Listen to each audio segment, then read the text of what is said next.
datang di podcast Radio 4.0 Healthy Mind, Bright Future. Halo, kenalin aku Farhan dan aku Kayla sebagai host pada podcast Radio 4.0 pada hari ini. Teman-teman semua apa kabarnya nih? Udah pada makan siang belum? Waduh, padahal udah siang nih kok pada belum makan sih? Kalau kamu apa kabar nih, Han? Aku alhamdulillah baik nih, Kai. Tapi emang belakangan ini tuh aku ngerasa sedikit hektik ya dengan banyaknya tugas-tugas kuliah, lalu juga ditambah kegiatan organisasi yang sering banget di belakangan ini. Jadi benar-benar jadi mahasiswa kura-kura. Oh, jadi kuliah rapat ya? Benar, Kai. Iya, sama banget. Oh iya, kali ini narasumber kita siapa nih, Han? Teman-teman pasti udah pada penasaran nih kita bakal ngobrol-ngobrol sama siapa. Bener banget. Kalau gitu, biar aku kenalin nih. Narasumber kita pada siang hari ini adalah Bu Anissa Rahmawati atau yang biasa dipanggil Ibu Ica. Halo Ibu Ica. Hai Farhan, hai Kai. Oke, jadi teman-teman, Ibu Ica merupakan dosen FKM Unsri dan Ibu Ica ini menempuh pendidikan di ilmu kesehatan masyarakat Universitas Sriwijaya, lalu juga melanjutkan pendidikannya di Universitas Indonesia jurusan ilmu kesehatan masyarakat. Nah, Ibu Ica ini memiliki bidang keilmuan pendidikan kesehatan dan ilmu perilaku. Gimana Ibu hari ini? Apa kabarnya? Alhamdulillah sehat. Alhamdulillah sehat ya, Bu. Kira-kira hari ini Bu ada aktivitas apa ya, Bu? Kebetulan hari ini tidak mengajar, tapi tadi saya diminta mengisi jadi narasumber juga di TVRI ini. Jadi buru-buru langsung ke sini nih. Wah, luar biasa banget ya, Bu. By the way nih, Kai. Kalau kamu sendiri gimana, Kai, kabarnya, Kai? Kalau aku sih lagi ngerasa stres dan pusing nih, Han. Gara-gara lagi banyak tugas kuliah. Tapi kondisi kita berdua ini berhubungan gak sih sama tema kita hari ini? Benar banget nih, Kai. Kalau gitu gimana kalau kita spill aja nih, tema kita pada siang hari ini? Oke, tema kita pada hari ini adalah pentingnya kesehatan mental bagi mahasiswa. So, get ready and be update. Nah, sesuai dengan topik kita pada kali ini, Bu, tentang pentingnya kesehatan mental bagi mahasiswa, terutama Kayla dan Farhan yang semester 3, di mana kami lagi di fase stres dan pusing karena banyak tugas. Tapi, Ibu, ternyata masih banyak loh mahasiswa yang menyepelekan tentang kesehatan mental kita. Jadi, mereka mikir bahwa kesehatan itu hanya berupa kesehatan fisik yang bisa dilihat oleh orang lain. Padahal, kesehatan mental itu juga penting kan, Bu, untuk diperhatikan. Bener banget nih, Kai. Jadi menurut Ibu, Bu, sebenarnya kesehatan mental tuh penting banget ya, Bu? Sepenting itu? Atau ya biasa aja gitu? Jadi gimana, Bu, menurut Ibu? Kalau menurut saya, kesehatan mental itu penting banget ya. Karena kalau secara teori, yang namanya sehat itu kan bukan cuma mental aja. Sosial dan fisiknya pun juga harus sehat. Jadi kalau misalnya satu aja kesehatan mentalnya terganggu, pasti kesehatan sosial dan kesehatan fisiknya juga pasti akan terganggu, seperti itu. Oke, nah teman-teman, jadi menurut Ibu Ica, kesehatan mental itu juga sama pentingnya dengan kesehatan fisik. Jadi harus saling diperhatikan ya Bu, dan harus dijaga kesehatannya. Karena saling berhubungan ya Bu, kesehatan mental dan kesehatan fisik itu. Iya, bener banget nih, Kai. Oh iya, terkait kondisi kita nih, Kai, yang lagi pusing dan hektik banget ya di antara kesibukan kuliah, lalu juga organisasi. Pasti teman-teman semua ngerasain juga kan? Bener banget. Aduh. Nah, kalau kita ngomongin stres nih, pasti ada aja sih orang yang anggap stres itu adalah kurangnya pendekatan diri dengan Tuhan. Kamu pernah nggak kayak dengar kata-kata kayak gitu? Waduh, kalau aku sendiri sih nggak pernah ya Han dapat kata-kata seperti itu. Tapi aku pernah lihat di internet kalau ada orang yang curhat terkait kesehatan mental mereka, tapi komentarnya itu kayak bilang, kamu tuh kurang beribadah, kamu itu kurang berdoa sama Tuhan. Kalau aku sih lihatnya sedih sih. Bener banget, Kai. Kalau lihat yang kayak gitu tuh bawaannya sedih gitu ya. Karena kan tadi udah dijelasin ya karena sama Ibu bahwa kesehatan mental tuh sama pentingnya kayak kesehatan fisik nih. Jadi nih ya Bu, sebenarnya benar nggak sih Bu bahwa kurangnya pendekatan diri dengan Tuhan tuh merupakan salah satu faktor dari kita tuh bisa jadi stres nih Bu. Jadi sebenarnya apa aja sih Bu faktor-faktor pemicu stres ini? Oke, kalau kita ngomongin masalah faktor-faktor pemicu dari stres itu sendiri, sebenarnya faktor-faktor itu ada dua ya. Jadi ada dari internalnya sendiri maupun dari eksternal. Kalau misalnya nih, kalau kita ngomongin stres dari internal, berarti kan bagaimana sudut pandang kita mengelola stres itu sendiri ya. Jadi bagaimana kita menyikapi pada saat kita stres, lalu bagaimana solusinya supaya kita bisa meminimalisir stres yang kita hadapi. Itu kalau dari internal. Tapi kalau dari eksternal sendiri itu banyak sebabnya nih. Misalnya kalian kurang motivasi dari lingkungan sekitar, atau misalnya dukungan support system dari keluarga, itu juga bisa menjadi suatu faktor pemicu dari eksternal sebagai pemicu stres tersebut. Baik, terima kasih Ibu atas jawabannya. Nah, teman-teman, jadi menurut Ibu Ica, faktor pemicu stres itu ada faktor internal dan faktor eksternal. Nah, menurut Ibu, apakah ada pengaruh dari lingkungan sekitar seperti keluarga, teman, dan lingkungan kampus yang dapat mempengaruhi tingkat stres dari mahasiswa? Ya, bisa ya dikatakan seperti itu. Karena pengaruh sosial ya, lingkungan luar itu berperan penting juga ternyata untuk kita bagaimana caranya untuk mengatasi solusi dari permasalahan stres bagi mahasiswa itu sendiri. Oke, ternyata benar ya bahwa lingkungan sosial kita itu kayak dari keluarga, teman, dan lingkungan kampus nih. Berarti dari eksternal ya, benar-benar mempengaruhi tingkat stres yang dialami dari seseorang nih. Nah, ya benar banget nih Han. Jadi, selanjutnya kita ada sesi yang seru nih Bu. Nah, agar kita lebih fresh dan lebih semangat untuk menerima insightful knowledge dari Ibu Ica, kita ada sesi ice breaking nih Bu. Jadi aku bakal jelasin rules games-nya terlebih dahulu. Farhan akan memberikan soal kepada Kayla dan Ibu Ica. Lalu, bagi yang mengetahui jawabannya, kita langsung tekan bell-nya ya Bu. Bell-nya adalah bell di situ. Iya, jadi kita main bareng ya Bu. Oke, siap. Nah, kayak yang udah Kayla jelasin tadi nih ya Bu. Jadi nanti Kayla dan juga Ibu akan rebutan untuk mencet belnya setelah aku bacain soalnya nih Bu. Jadi kalau Ibu udah mencet bel, Ibu boleh jawab nih pertanyaan dari aku. Gimana? Dari Ibu Ica dan Kaylanya udah siap? Aku udah siap banget siap. kan. Oke, aku bacain ya. Pertanyaan pertama nih. Pertanyaan pertama, approve or pass? Kalau sedang stres bisa diluapkan dengan journaling. Oke. Kalau aku approve. Oke, terima kasih Kak. Lanjut nih untuk pertanyaan kedua. Mitos atau fakta? Kalau cerita permasalahan dengan teman itu dapat mengurangi tingkat stres. Tergantung temannya. Oke, tergantung temannya ya ternyata. Lanjut pertanyaan ketiga nih. Approve or pass? Menghadapi stres dengan tidur lebih banyak itu efektif. Kalau menurut aku efektif. Oke, lanjut nih kita ke pertanyaan ke mitos atau fakta. Hanya orang dengan masalah besar yang perlu bantuan profesional. Oke, gimana nih Bu? Harus orang yang profesional dulu ya. Semua orang bisa untuk mendapatkan solusi dari tenaga profesional. Oke, kita lanjut ke pertanyaan. Berolahraga secara rutin dapat mengurangi tingkat depresi. Kalau aku approve. Oke, terima kasih Kak. Ke pertanyaan selanjutnya, mitos atau fakta? Terapi hanya untuk orang yang gila. Tidak hanya orang yang gila, orang sehat pun perlu diberikan terapi. Oke, berarti mitos ya Bu ya. Iya. Pertanyaan selanjutnya, approve or pass? Mendengarkan musik dapat menghilangkan tingkat stres atau kecemasan. Approve? Approve, ternyata benar ya. Dan selanjutnya, mitos atau fakta? Kalau orang dengan gangguan mental itu selalu bersikap kasar. Kalau aku mitos sih. Oke, ternyata menurut Kayla ini mitos ya untuk pertanyaan ini.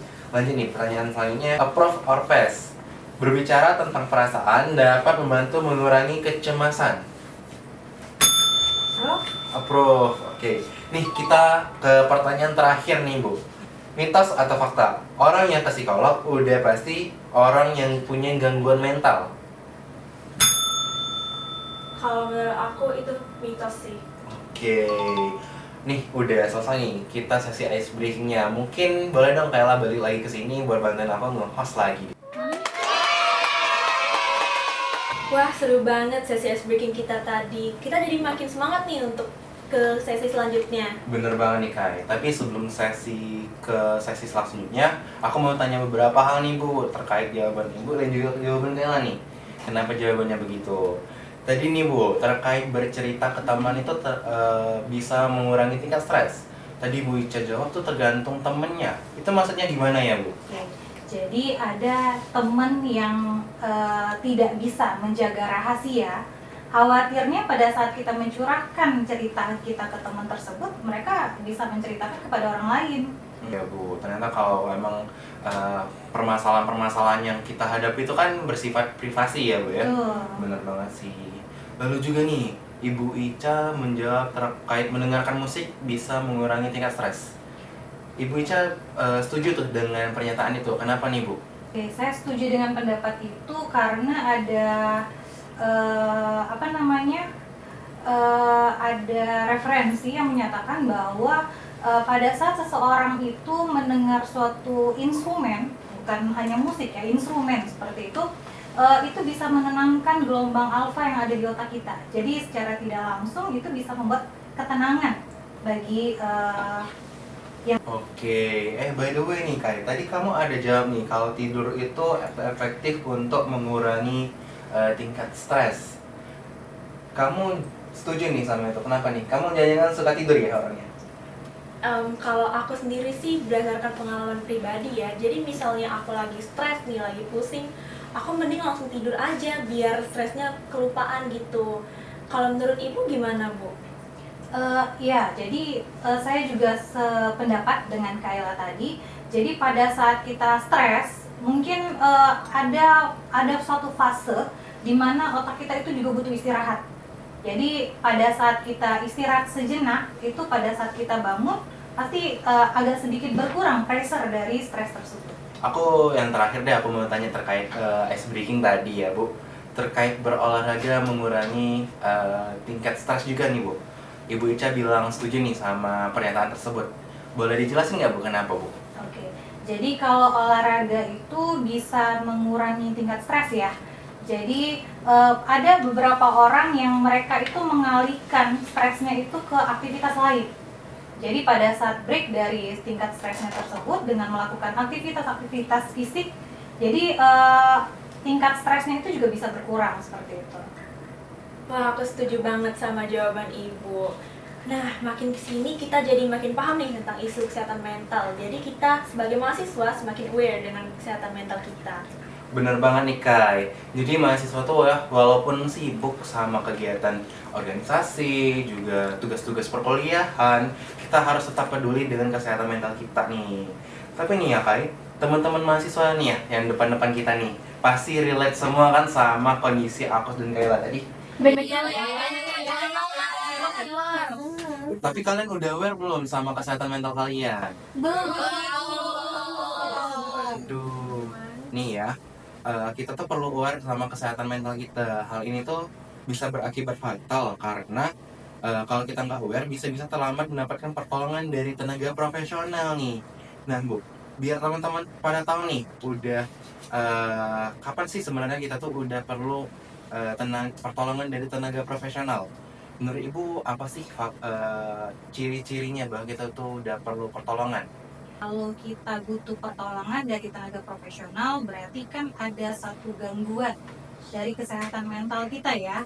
Jadi misalnya timbulnya kecemasan berlebihan, lalu misalnya parno yang berlebihan, ya paranoid, jadi sedikit-sedikit takut, lalu timbul rasa cemas dalam dirinya, sehingga pada saat melakukan aktivitas fisik lainnya mereka tidak akan fokus. Nah, ciri-ciri yang seperti itulah berarti sudah mulai membutuhkan pertolongan dari tenaga profesional. Baik, terima kasih Ibu atas penjelasannya. Nah, teman-teman, kita jadi udah tahu nih apa tanda-tanda bahwa kesehatan mental kita itu perlu untuk bantuan profesional. Nah, kita pastinya harus bisa untuk mengelola pikiran kita agar tidak stres berkepanjangan. Mungkin boleh Ibu Ica memberikan strategi untuk mengelola pemicu stres dan bagaimana cara agar mengubah pola pikir kita itu menjadi positive thinking terhadap situasi stres. Apa ya? Jadi bagaimana caranya kita mengubah atau mengolah pikiran supaya menjadi positive thinking ya? Iya. Nah, jadi kembali lagi ke personalnya karena stres itu sebenarnya sifatnya subjektif ya. Jadi ada yang mengalihkan dengan aktivitas lain, lalu juga ada yang tadi disebut sama Kayla pada saat stres dia harus tidur, butuh istirahat yang cukup. Jadi kembali lagi nih ke bagaimana cara mengolah stres itu kembali lagi ke coping stres masing-masing dari subjek itu sendiri. Misalnya, jadi ada orang yang suka melakukan kalau pada saat stres dia lebih suka nyanyi misalnya. Ya udah itu diekspresikan dalam sebuah lagu misalnya. Tapi ada juga yang mungkin butuh waktu sendiri untuk menenangkan pikiran. Nah, jadi hal-hal yang seperti itulah pada saat kita tidak bisa mengalihkan atau coping stres itu sendiri, coba deh dicari tahu lagi apa sih yang membuat kita nyaman, membuat kita senang, seperti itu sih. Oke, ternyata memang balik lagi ke individunya masing-masing ya, Bu. Berarti kita perlu trial and error nih guys untuk mencari tahu sebenarnya cara apa sih yang paling efektif untuk diri kita sendiri. Oh iya Bu, aku pernah baca nih kalau dari para peneliti Bu ya, pernah menemukan bahwa orang yang memperoleh dukungan sosial nih Bu, yang lebih besar mengalami depresi yang 47% lebih ringan dan kecemasan yang 22% juga lebih ringan nih. Jadi sebenarnya dukungan sosial itu penting ya Bu, untuk mengatasi permasalahan stres yang dialami seseorang itu Bu. Penting banget. Yang tadi di awal saya sudah katakan, kalau yang dikatakan kesehatan mental itu bukan cuma mentalnya aja yang perlu jadi perhatian. Tapi pada saat seseorang punya gangguan mental, otomatis fisiknya juga pasti akan terganggu. Secara tidak langsung, sosialnya mereka juga akan menjadi lebih antisosial. Jadi makanya di sini perlu adanya support system ya. Jadi baik dari keluarga, dari lingkungan sekitar. Jadi kalau menurut saya dukungan sosial itu sangat penting banget untuk meminimalisir kecenderungan dari stres yang dialami seseorang. Oke teman-teman, jadi menurut Ibu Ica, dukungan sosial itu sangat berpengaruh ya dengan kondisi kesehatan mental kita. Kalau dari kalian sendiri juga setuju sih dengan pendapat Ibu. Misalnya Kayla lagi merasa down, itu pasti butuh support system dari teman-teman atau dari keluarga. Nah, kita sebagai mahasiswa pastinya akan sering berada nih Bu di lingkungan kampus. Jadi, menurut Ibu, apa sih peran yang dapat dimainkan oleh pihak kampus, terutama di FKM Unsri, dalam mengedukasi mengenai kesehatan mental? Oke, jadi peran dari FKM sendiri untuk mengantisipasi ya stres bagi kalangan mahasiswa nih. Nah, jadi pada saat tahun ajaran pertama kalian masuk, pastinya kalian sudah dibagi dosen pembimbing akademik dong ya.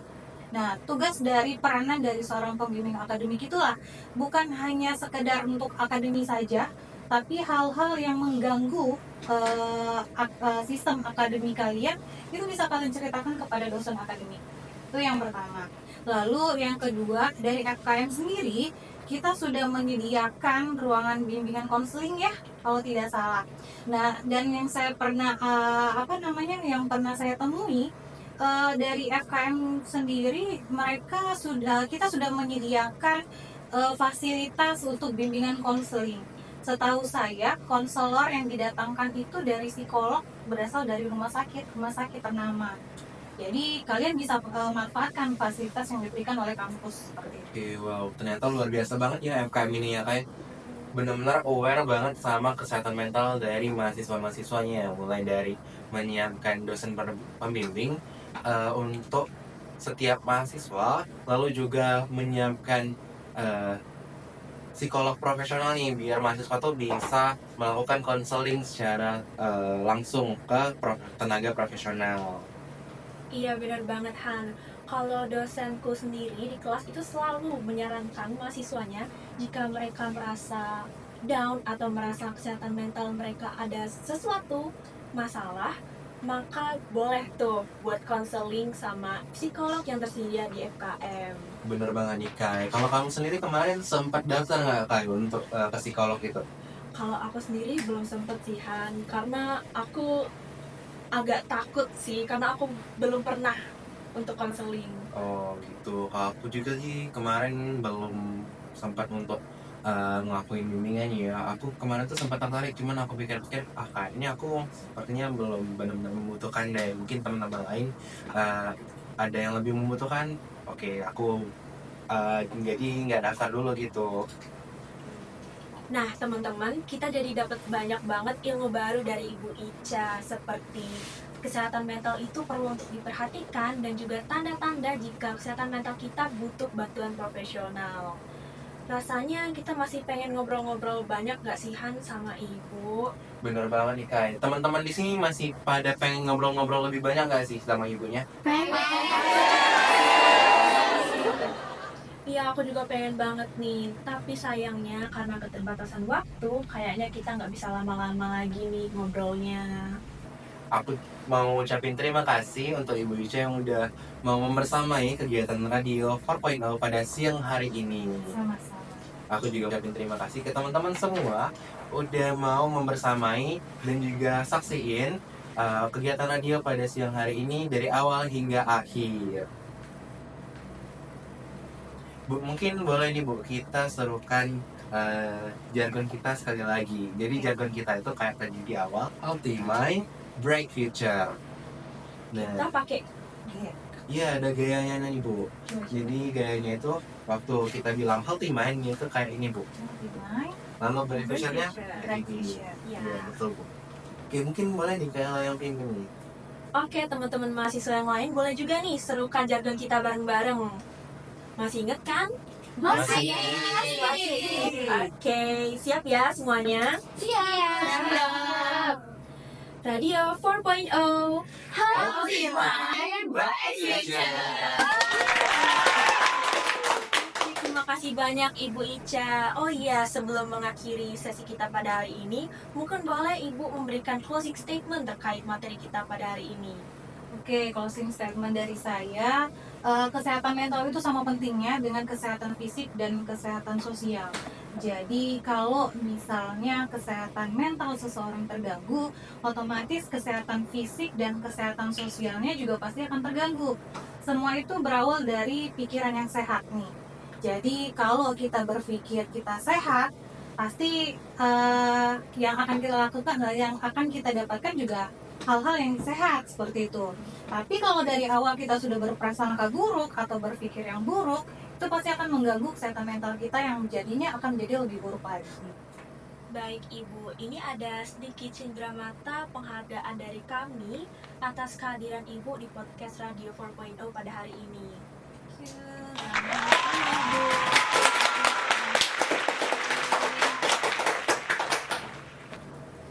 Oke teman-teman semua, boleh di take notes ya apa yang udah Bu Ica sampaikan dari awal tadi. Nah, kalau gitu sampai jumpa di podcast radio selanjutnya. See you. Dadah.